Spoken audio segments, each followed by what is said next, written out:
Good evening, I'm Dennis Ward. Welcome to APTN National News. We begin with unfolding news on the East Coast.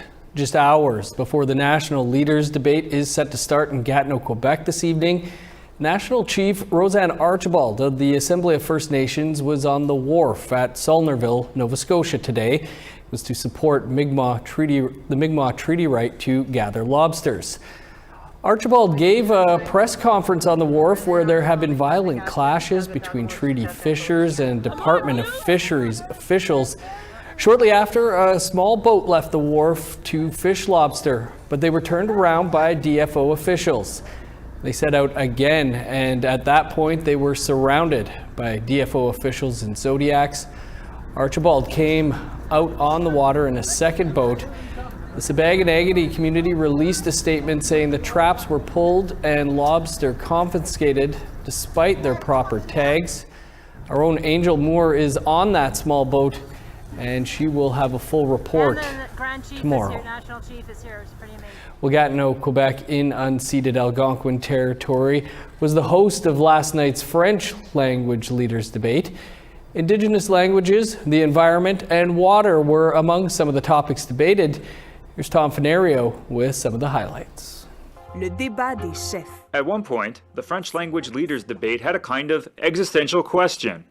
As in, why are we having this election debate at all? Dans une 4e vague de la COVID-19, Monsieur Trudeau, c'était la mauvaise chose à faire de déclencher une élection quand on sait qu'on a toujours des défis. Et particulièrement parce que la seule raison pour laquelle vous avez déclenché cette élection, c'est pour une raison égoïste, d'avoir plus de pouvoir. Liberal leader Justin Trudeau wasn't just forced to defend his decision to call a pandemic election. He also came under fire for his party's performance with regards to the climate change crisis. C'est à vous de décider pendant ces élections. Est-ce que vous voulez continuer sur le même chemin 6 ans de faillite? On voit ce soir, tous les différents partis disent oui, on est sérieux sur l'environnement parce qu'on est un pays de science et de respect pour la science. La réalité, c'est qu'il faut se fier aux experts. Et les experts, les environnementalistes, les climatologues, les économistes disent tous que c'est le Parti libéral qui est le seul vraiment malheureusement. The 2-hour debate included a section devoted to Indigenous issues. Perry Simon of Ganasatake Mohawk Territory asked the leaders a question regarding reconciliation. Seriez-vous prêts à inclure les langues des Premières Nations, des Inuits, des Métis parmi les langues officielles du Canada? Bloc Québécois leader Yves-François Blanchet, the NDP's Jagmeet Singh, and Green leader Annamie Paul all supported the idea. Trudeau sidestepped the question, choosing to instead emphasize actions his party has already undertaken. Mais nous avons pris, difficilement, mais nous avons pris la décision de nommer une gouverneure générale qui ne parle pas nos 2 langues officielles parce qu'elle parle une de nos langues officielles et l'Inuktitut. Conservative leader Erin O'Toole also neglected to say if Indigenous languages should be made official languages in Canada. Rather, he emphasized improving access to Indigenous languages. Et il y a 2 semaines, on a annoncé un investissement historique dans la santé mentale des Autochtones pour les services dans les langues traditionnelles. Another topic of note, water. Trudeau again found himself on the defensive with regards to boil water advisories on First Nations. On en a éliminé 109. Il nous en reste une couple douzaine, 50 à peu près. Trudeau recommitted to ending them, but the general consensus from the other leaders, not good enough. C'est une honte à l'échelle internationale. Il faut, au-delà des engagements électoraux, que tout le monde dise d'une même voix, on va voter pour que ce soit réglé maintenant à la satisfaction des communautés autochtones touchées. Tonight, the leaders will reconvene to do it all again in English, where Indigenous issues are once again expected to be on the table, with our own Melissa Ridgen asking the questions. Tom Fenario, APTN National News, Montreal. Well, as Tom mentioned, the English language debate is coming up tonight, and we will have live pre- and post-debate coverage of the event. That will also be available in a number of Indigenous languages, and we'll have more on that coming up later in the show. Well, the 3 northern territories are huge geographically, but they often have trouble being heard in the provinces. Our Ken Driscoll set out to find out what, if any, anything Northerners are hoping for in tonight's leadership debate. Nunavut, the NWT, and Yukon account for 40% of Canada's landmass, but the three combined are less than 1% of Canada's population. While each territory does have one MP seat, the territories can often feel left out when things are under a federal lens, like tonight's federal leaders debate. But some of the listed topics of debate tonight relate to the territories. One of the topics? Affordability. A recent poll showed that voters in Toronto cited housing costs as their biggest issue. For once, Toronto and the territories are on the same page. Affordability is key. Up here it's hard to afford, like rent and food. Everything costs high. Everything is overpriced, and I feel that we are charged too much for things that can be simple because we're the same country. Well, it's very important because up here everything's so expensive. Maybe they should lay off on the taxes a bit. The territories are often called the canary in the coal mine of climate change. Climate change policy is on the agenda tonight. I think it's very important, Nunavut moot hunt, and if the winter season's being reduced and the ice capacity is thinning out, I think it's very important. The weather's always different now, like every summer's different, winter's different. Because that's all we have, is the climate. We don't have anything else. We can't move to Mars. Some of the debate will cover issues important to residents in all three territories, whether the candidates mention the territories by name or not. If they do, they will catch the attention of residents. After all, when you're less than 1% of the total population of the country, national recognition is always noticed. Ken Triscoll, APTN National News, Iqaluit. It could be a tight race in one Edmonton riding in this federal election. APTN's Chris Stewart spoke to Métis NDP candidate Blake Desjardins as he talks to voters about issues important to them. This way, and we'll just park here at 77. Blake Desjardins is gathered with his team, preparing to walk the streets and talk to voters in the Edmonton-Griesbach riding. The area, north and east of downtown, has 112,000 residents, with about 10% identifying as Indigenous. The polls say Desjardins has a chance to win. The polling site 338canada.com has Desjardins at 35% support in the polls, just 3 points behind two-term Conservative Carrie Diot. Diot has been the MP for the riding since 2015. The Liberals, led by Habiba Mohammed, trail at 20%. Desjardins says people he has talked to in his riding are mostly worried about the economy.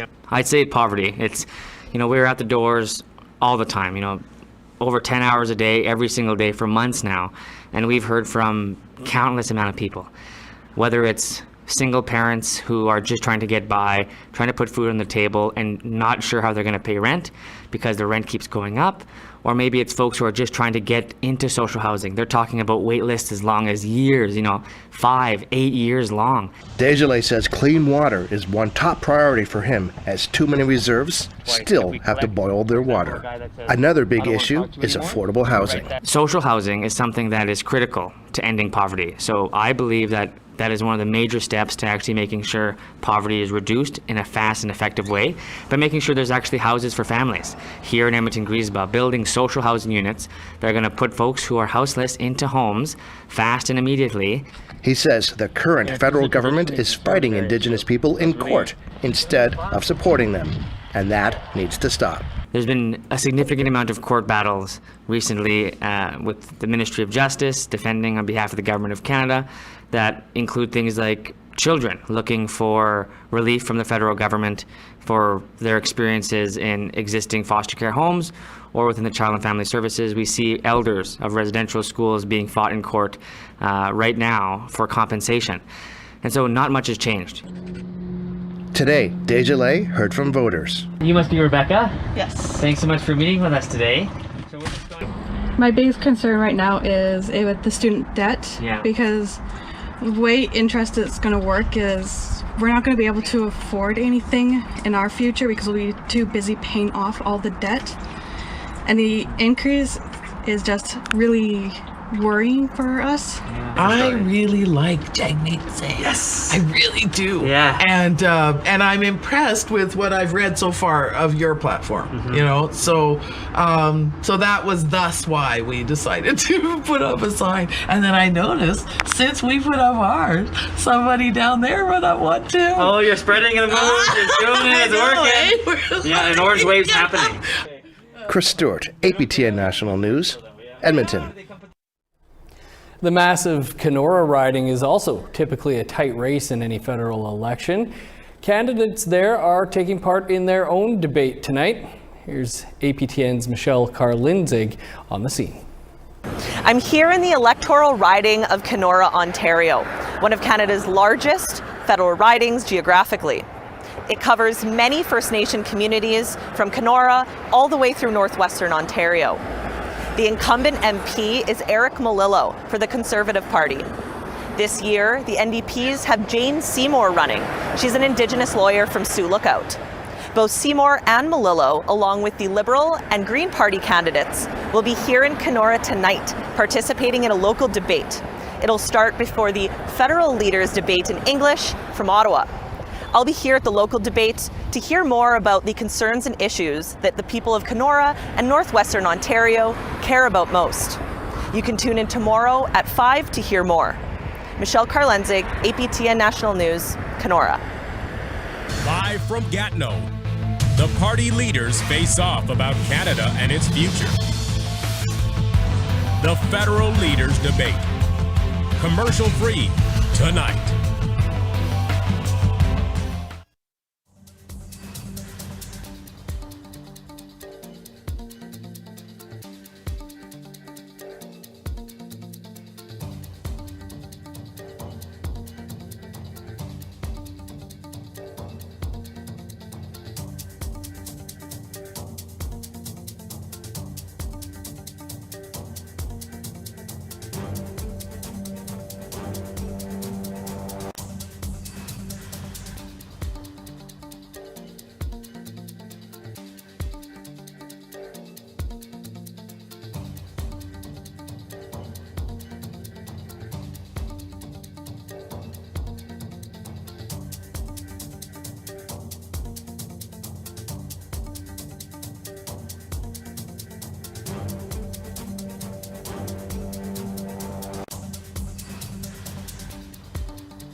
Welcome back. The Manitoba Métis Federation wants all Indigenous people to get out and vote in this year's federal election. And they're giving their citizens an incentive by offering a draw for a number of prizes if they vote. With more, here's Daryl Stranger. Manitoba Métis Federation citizens could find themselves driving a brand new car just for voting. Any MMF citizen who takes a picture outside of a polling station and tags the MMF will have their name put into a draw to win PlayStation 5 consoles or the grand prize, a brand new Chevy Spark. This competition process and incentive process that we're putting in does not tell you how to vote, who to vote for, or any particular candidate. It actually says take a picture outside a polling station and that you're going out to vote, and look in the website, and here's their answers to the 15 priorities, and you choose who you believe would best serve your needs, your family's needs, your community's needs, or your nation's needs. Citizens who help bring others to polling stations will also be eligible to win one of 5 50-inch flat-screen TVs. Chartrand said the MMF did not reach out to Elections Canada regarding the incentive. I did not phone Elections Canada to tell me how to run my government or how to get the incentives established, and I don't think they have a role to play in that, in my view. Elections Canada has got to make sure that I'm not in any way going out to, if I'm using any type of incentives, probably to choose one particular party or candidate. That's definitely would probably be in question for Election Canada. But to get democracy in place, to get our citizens out to vote, Elections Canada should be supporting it. Elections Canada wouldn't say if they support the prize draws or if they don't, and whether or not it violates the Election Act. We can't comment on specific cases. It would be up to the Commissioner to determine if there was a violation of the Act or not, if they receive a complaint, based on the particular facts at hand. The Commissioner's office said they do not confirm or deny whether a complaint has been filed regarding a particular issue. If the issue falls within the Commissioner's jurisdiction, a review or investigation may be carried out to determine whether or not there was, in fact, wrongdoing under the Act. Chartrand added the money to pay for the prizes is not federal money and hopes the incentive gets young voters out. We're getting stronger now as Indigenous governments, and we're having more flexibility to try to use other tools. They're using, for example, incentives to get vaccinations in this country. In some other parts of the world, and some large quantities of money are being offered just to get a vaccine. So we're looking at that idea and saying, well, if it's working there, maybe it'll work for us to get the young voters out and those that are afraid to go out. Daryl Stranger, APTN National News, Winnipeg. To southern Alberta now, where there are no Indigenous candidates running for the federal election. So we asked grassroots, nonprofit organizations what their priorities are. As Tamara Pimentel reports, the priority for some is intergenerational healing. When APTN News met Shannon Littlelight in summer of 2020, she was living in the first recovery home for Indigenous women in Calgary. It brings me hope. It makes me feel at peace with my life. Earl Thiessen of the Oxford House Foundation says there are now 5 of these homes in Alberta, and about 60 people have lived in them. But as the federal election nears, Thiessen, who has struggled with addictions in the past himself, calls for more across the country. I don't believe a person can fully heal without the proper supports in place, right? So coming down to housing, coming down to funding for cultural supports, focusing on recovery and Indigenous healing for me is priority. And it's also a priority for the Calgary Aboriginal Friendship Centre.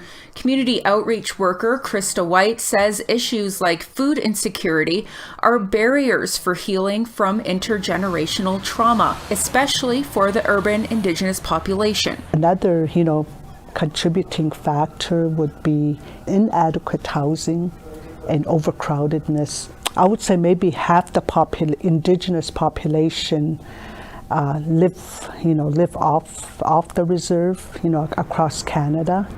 And Marilyn North Pagan. She's the first Blackfoot woman to run for city councillor in Calgary. She's involved in many nonprofit organizations like the Friendship Centre. For her, healing starts with education. We need to start with the education piece with the non-Indigenous community right now. So that's going to help our people in the long run. She says the new federal government needs to look to municipalities. The federal government needs to start paying attention more to what's going on at a local level, because right now we're getting frameworks that are not suited for our communities. So we need to listen to the communities in order to adjust these frameworks so they work for them. Thiessen says these recovery homes are the only kind in the country. There isn't a time limit for residents here. And while provincial funding has helped in Alberta, the organization needs the help of Ottawa to make it national. Our people need a lot of healing, especially with everything that's with the residential schools and the children being found. It's crushing people.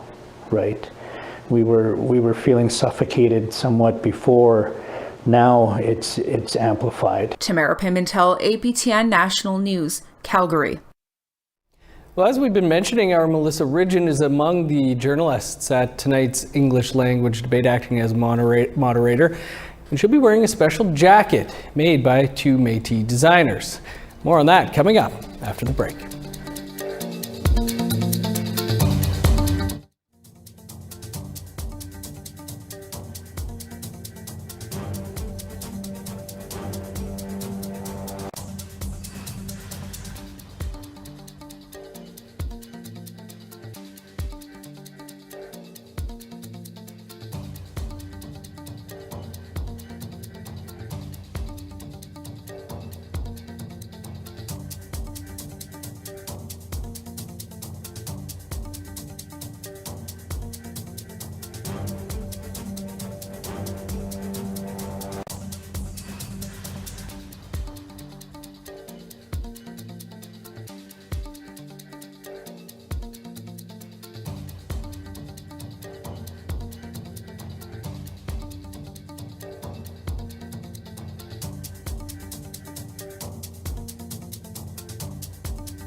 Welcome back. Time now to take a look at our photo of the day. Following the herd on George Gordon First Nation in Saskatchewan, a great drone shot taken by Matt LeMay. Thank you, Matt, for sending in that great picture. If you want to be featured during our photo of the day, you can email your picture to share at aptn.ca along with the location and description. Now let's take a look at Friday's weather forecast. Starting out on the east coast, showers and 20 for Halifax, 21 with rain in St. John's, 16 with rain in Nain and Cartwright, 19 and cloudy for Montreal, 14 with showers in Chibougamau. Partly sunny and 22 for Sault Ste. Marie, 19 in North Bay, 23 in Thunder Bay, rain and 24 for Sioux Lookout, 20 with showers for God's Lake and Norway House, rain and 26 in Winnipeg and Gimli, 27 and sunny in Brandon. Showers and 23 for Regina, 21 with rain in Saskatoon. 14 in Buffalo Narrows, 16 in La Ronge. In northern Alberta, 16 for high level, 19 in Grand Prairie. 25 with showers in Medicine Hat, 21 in Edmonton. 22 in Vancouver, 21 for Victoria, 28 in Kamloops. 20 in Prince George, rain, and 14 for Smithers. 15 in Old Crow, showers, and 13 in Whitehorse. 11 in Yellowknife, 16 in Fort Liard. Plus 4 in Sax Harbor, 10 in Polituck. 8 with rain in Chesterfield and Baker Lake. Snow and -3 for Resolute, 0 in Arctic Bay.